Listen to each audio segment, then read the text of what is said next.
Hi guys, it's John from Thai Style. Today's video is aimed at the intermediate learners of Thai language.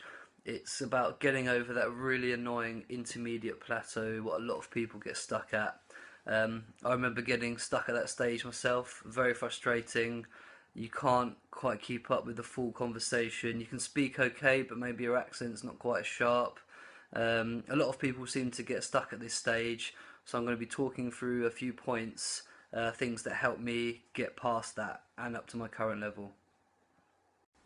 So the first and most obvious point is getting some extra tuition.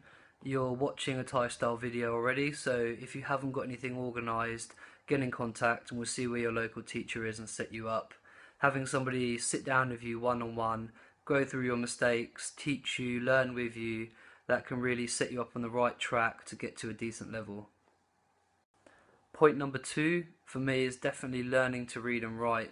Once you master the alphabet and you can start reading books and newspapers, you actually get a lot better feel for the language. If you can just sit down with a Thai newspaper and start reading through it, you really get to understand how the language works.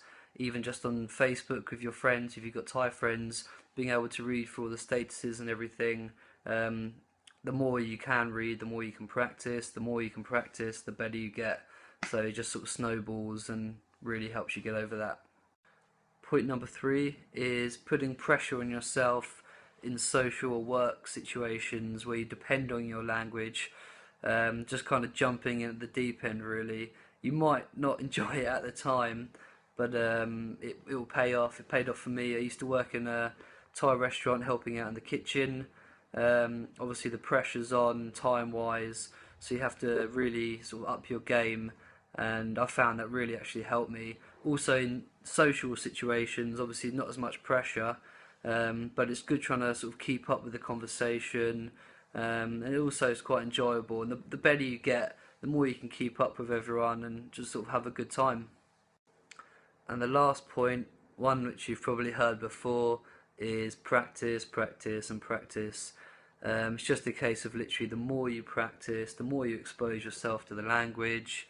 You try and do all the first points, learn the reading, put yourself under pressure. It's going to pay off in the end. It's just the old saying, practice makes perfect. Anyway, I hope that helps you. If you have any questions or anything you'd like to ask, just post in the comments and I'll get back to you. Anyway, good luck and see you in the next clip. Sawadee krap.